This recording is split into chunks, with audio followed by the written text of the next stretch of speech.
Hey, this is Matrixity of Matrixity Muses. Welcome to my Matrix. I hope you're having a great Sunday. Today, we're going to talk about something that is near and dear to me.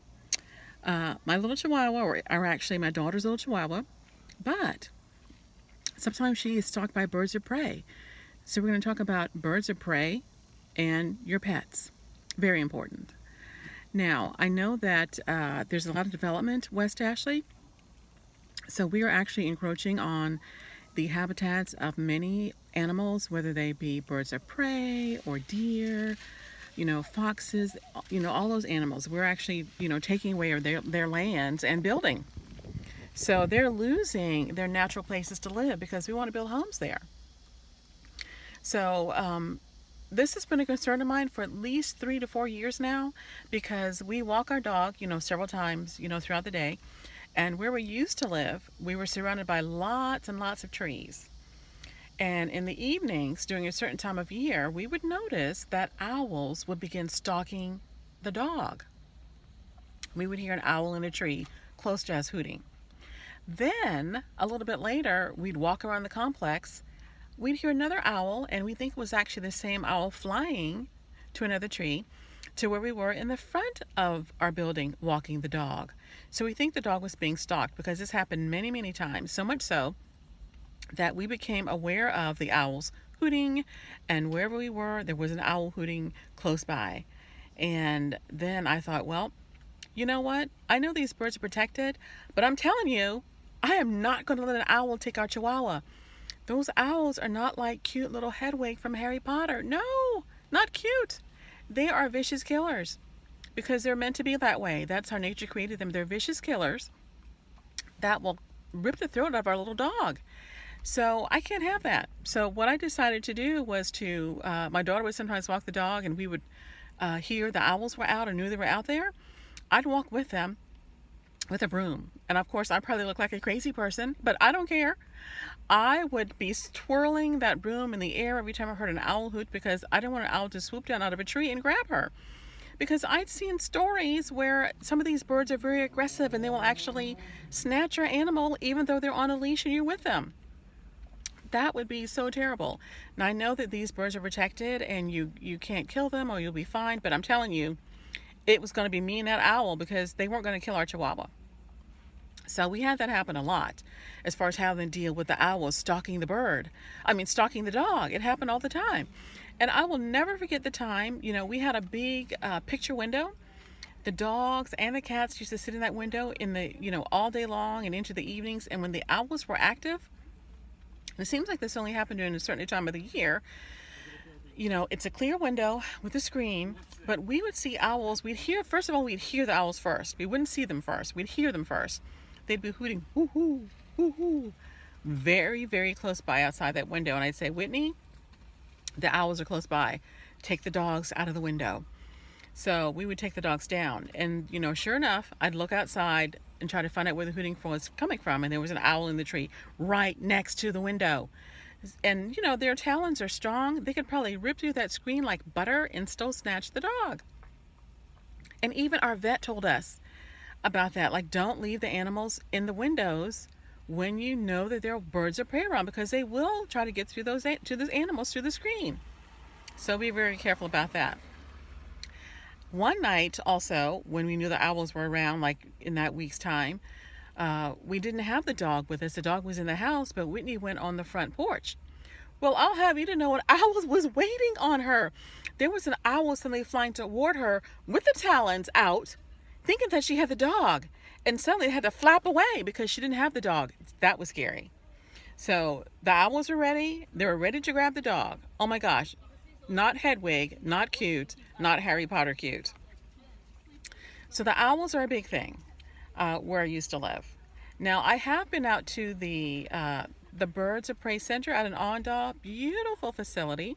If you have the chance to go because you will learn a lot while you're there. It's very interesting.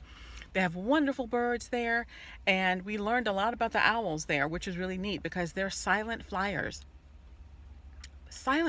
at night. And they did a demonstration with us where they actually had an owl fly in between me and the person I was there with, silent, but they had the owl accidentally, well, not accidentally, purposely brush her cheek with just the wing so that we would know the owl was flying by. It flew right toward us, brushed her cheek, and kept right on flying, and we heard nothing. Silent. So I remember one night, it was nighttime. I was walking the dog, and there were owls out. And so I thought, well, we'd just gone under a grove of trees, and the trees were low, the branches were low. And I just happened to look back for some reason, and I saw a huge owl with a huge wingspan silently flying to the tree. And I thought, well, we can't go back that way because that owl is waiting on us to walk back by. Me with the dog on the leash in the dark, it was going to be me and that owl. So we went another way to get back to the building, but we did not go by that tree because I knew the owl was waiting on us.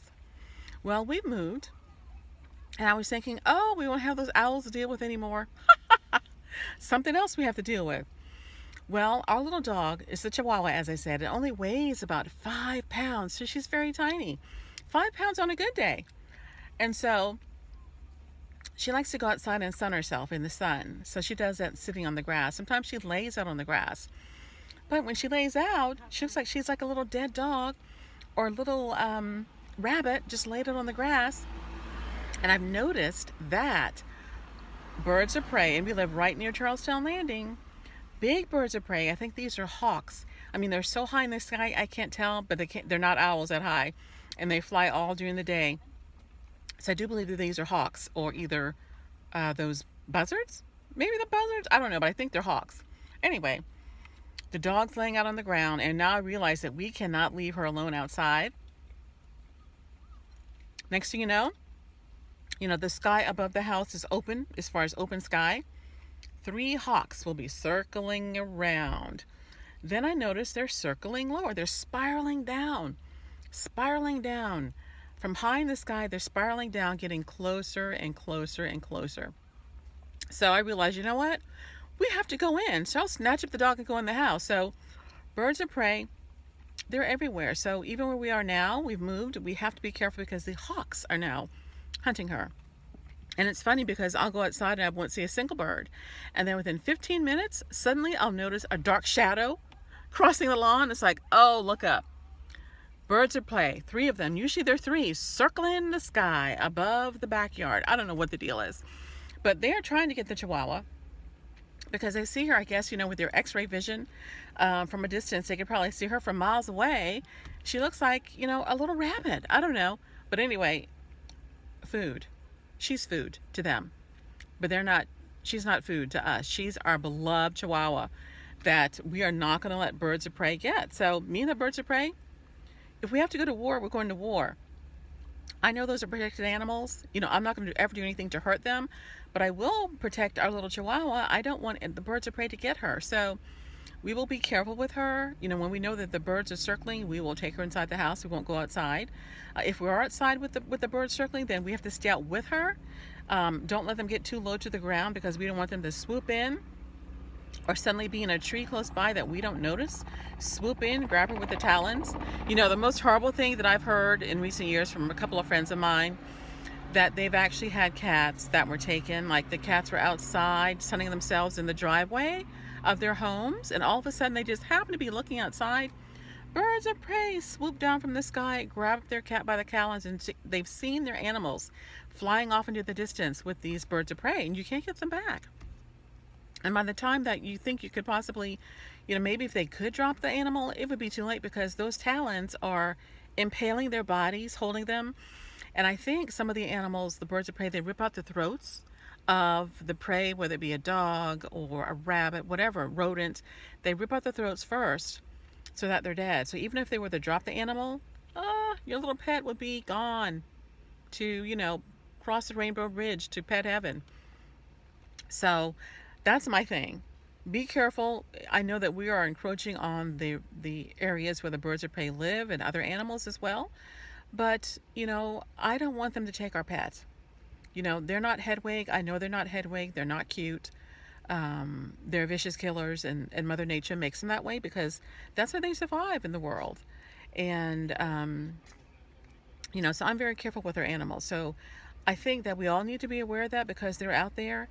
The other thing too I understand is that when you think about animals and we're encroaching on their areas where they live, are the coyotes. Coyotes are big now, West Ashley. I've seen coyotes, West Ashley. I've at nighttime. I thought, what is that? Is that a dog running across the road in front of me? No, big bushy tails, coyotes. So they're there, and I understand that they also are hunting your pets. So at nighttime, you can't really leave your small animals out because they're at risk of being eaten. So that's another big thing. Coyotes are everywhere, West Ashley. I understand they're also, a lot of them are also east of the Cooper as well. So they're everywhere. And I know there's lots of building and construction east of the Cooper. So we are just moving on in and trying to make room with these animals. And sometimes things don't go well. So coyotes are everywhere as well. The other morning on my way to, I think it was going to Publix, right across the street from Charlestown Landing, there was a dead fox in the road. So a car had hit a beautiful fox, and it was a beautiful fox. Unfortunately, it was dead, but it had a beautiful coat, the red coat, the bushy tail. It was lovely, but it was gone. So, I don't know if people can't see these animals at nighttime or they just dash out in front of a car, coming from Charlestown Landing, dash out in front of a car and got hit. But, the beautiful animals, the wildlife, they're all around us, living with us. So we need to take care not to hurt them and, to be careful because they're just doing what's natural to them. They're hunting for food. So they're naturally hunting our animals. They're hunting our pets, not trying to be vicious about it, but just trying to survive. So, I'm going to be very careful with my little dog because I don't want anything to happen to her.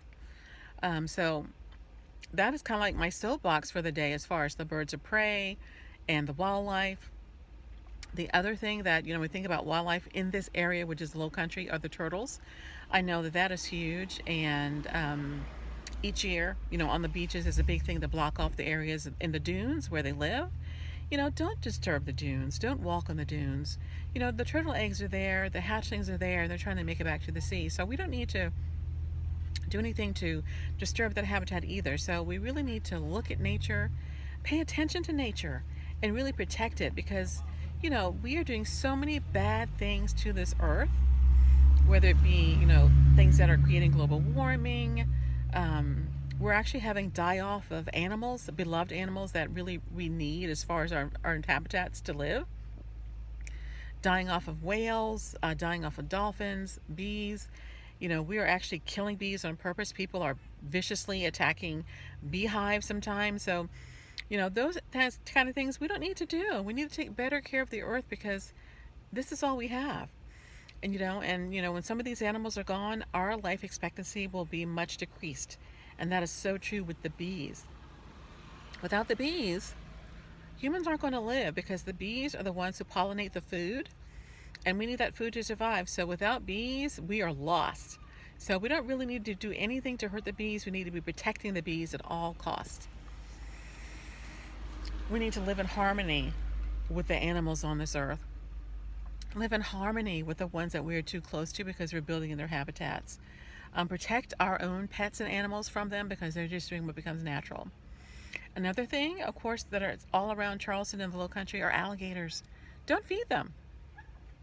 They're not pets. And the thing is with your pets, don't walk your pets near any small body of water. Whether it be small, whether it be big, assume there is an alligator in every body of water because there is an alligator in every body of water. Out at Northbridge Park, where there's like brine water, where that's the Ashley River, and also maybe some ocean water mixed together, they're alligators. Okay, loud kids. I have seen alligators at Northbridge Park. I've seen them with my own eyes.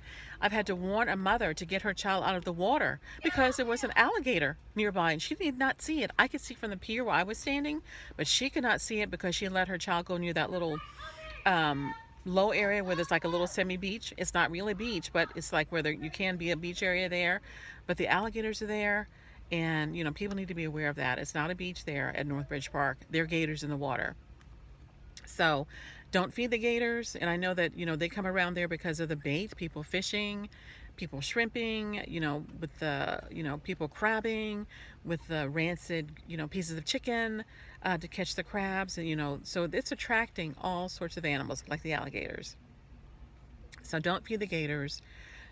That makes them get used to humans.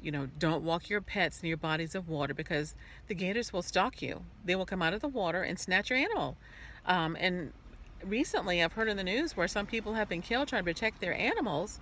The gators have gotten them. So, and they don't play around. Once they get a hold of you, you're not going to get away from an alligator because they're like the dinosaurs. They grab a hold of you. They have this death roll that they put you in once you get into the water, and you can't get away from that. So, gators are vicious, vicious critters. So you got to be careful of that. They're all around Charleston. So, don't think you can jump into any body of water and be safe around here because you can't. So that is my soapbox for today. Nature can be beautiful. Nature is beautiful. It can also be devastating if we don't take care of it for humans. And we need to learn to live in harmony. We must learn to live in harmony with nature because we are encroaching on the animals' areas as far as where they live because we want to live where they live, which isn't good. We're running out of room on this earth, and so we're taking over. So that is my thing for today.